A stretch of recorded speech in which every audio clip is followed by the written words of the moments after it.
Dans une vidéo précédente, je vous ai appris à déterminer l'équation d'un cercle connaissant son diamètre uniquement. C'est-à-dire qu'on ne connaît pas les coordonnées du centre du cercle oméga et on ne connaît pas la valeur du rayon. Et je vous ai appris à contourner ce problème-là par une méthode qui consiste à trouver les coordonnées du centre oméga et la valeur du rayon. C'était dans la vidéo précédente. Maintenant, je vais vous apprendre une autre méthode qui consiste à ne pas contourner le problème. C'est-à-dire qu'on ne va pas aller chercher les coordonnées du centre du cercle et on ne va pas aller chercher la valeur de R qui est le rayon du cercle. Et pour cette deuxième méthode, on va avoir besoin d'un théorème que vous avez vu en classe de collège. Je vous fais un rappel ici. Regardez, rappel, théorème. Un cercle C, vous voyez, de diamètre AB, donc on connaît les coordonnées de A et les coordonnées de B et on se dit à quelles conditions le point M appartient au cercle C de diamètre AB. Et on connaît le théorème qui me dit la chose suivante, M appartient au cercle C de diamètre AB si et seulement si le triangle AMB est rectangle en M. C'est-à-dire que ce point M là va appartenir au cercle si et seulement si ce triangle AMB est rectangle ici en M. Regardez pareil ici, je vous ai mis un point M ici et on voit bien que le triangle AMB est rectangle en M. Et c'est ce théorème-là que nous allons utiliser pour déterminer l'équation du cercle sans passer par les coordonnées de oméga qui est le centre du cercle et sans trouver la valeur du rayon. Restez avec moi. C'est ce que j'ai marqué ici. Regardez, M de coordonnées XY appartient au cercle C de rayon AB si et seulement si le triangle AMB est rectangle en M. Donc un point M ici appartient à ce cercle de rayon AB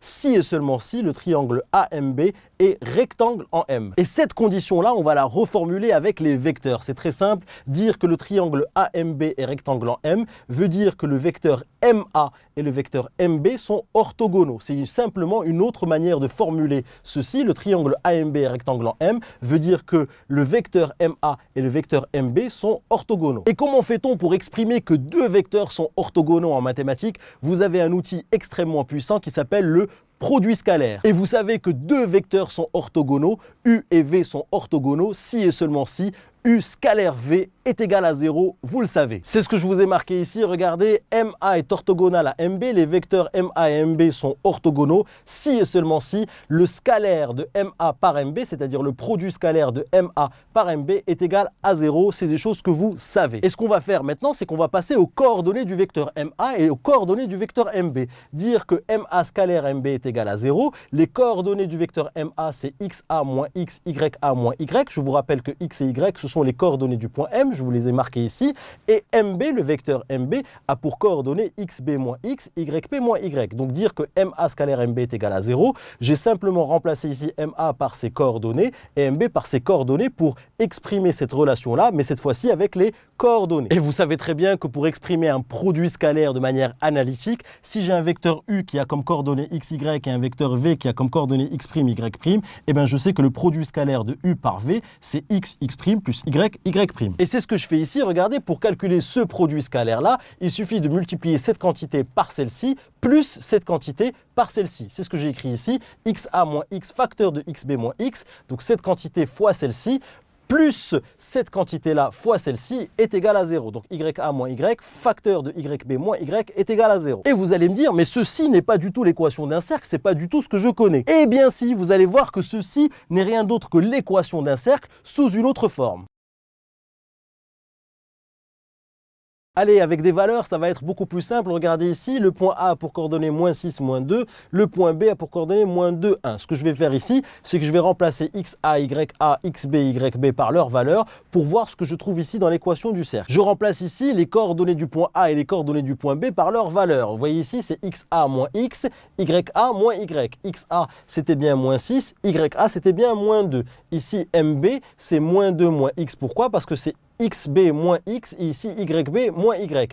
XB c'est bien moins 2 et YB c'est bien 1. Donc là, ça me donne cette équation-là. Évidemment, je fais pareil ici. XA moins X, facteur de XB moins X, et là YA moins Y, et là YB moins Y. Allez, on y est presque. Ici, ce que je fais tout simplement, c'est que je développe le membre de gauche. Moins 6 fois moins 2 me donne 12. Moins 6 fois moins X me donne plus 6X.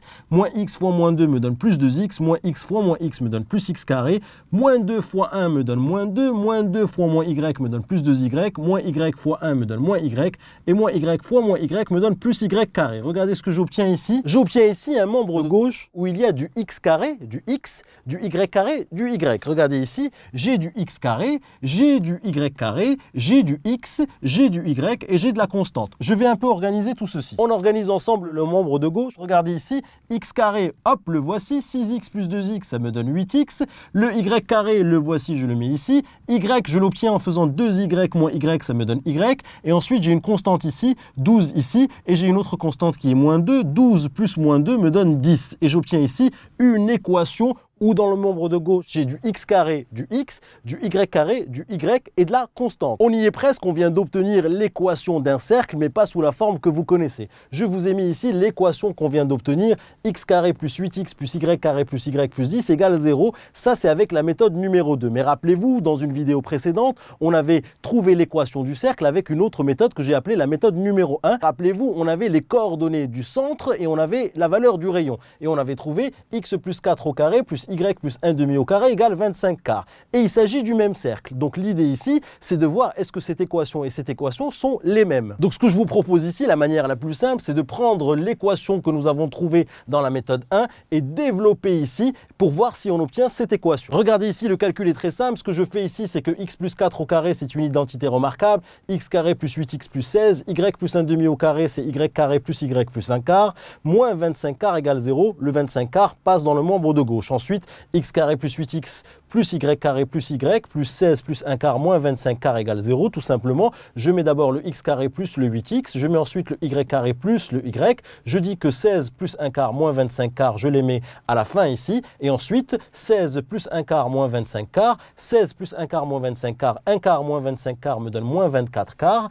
Moins 24 quarts va me donner moins 6. Donc j'obtiens ici x carré plus 8x plus y carré plus y plus 16 moins 6. 16 moins 6, c'est 10. Et regardez, bingo, ce que je viens de retrouver ici, c'est l'équation qu'on a obtenue avec la méthode 2. X carré plus 8x plus y carré plus y plus 10 égale 0. C'est exactement la même équation. Donc vous voyez ici que cette méthode fonctionne parfaitement. On trouve bien la même équation du cercle. Donc nous avons réussi à trouver l'équation du cercle sans contourner le problème, c'est-à-dire sans aller rechercher les coordonnées du centre du cercle oméga et la valeur du rayon. On s'est tout simplement débrouillé avec A et B, le diamètre AB, connaissant les coordonnées du point A et les coordonnées du point B. Regardez ici, je connais simplement les coordonnées du point A et les coordonnées du point B et je ne vais pas à la recherche de x oméga et y oméga qui sont les coordonnées de oméga et je ne vais pas à la recherche du rayon. J'obtiens une équation de ce type-là et cette équation-là, c'est exactement la même qu'on a trouvée avec la méthode 1. Et ce qu'il nous reste à faire et ce qu'on va faire ensemble dans la vidéo suivante, c'est comment passer de cette équation-là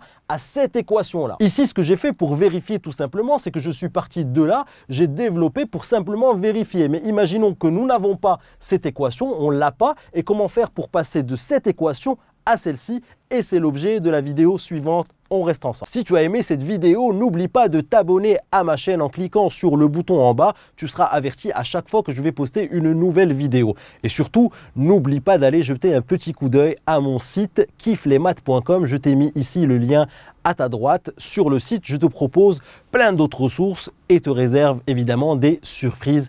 À tout de suite sur kifflesmaths.com.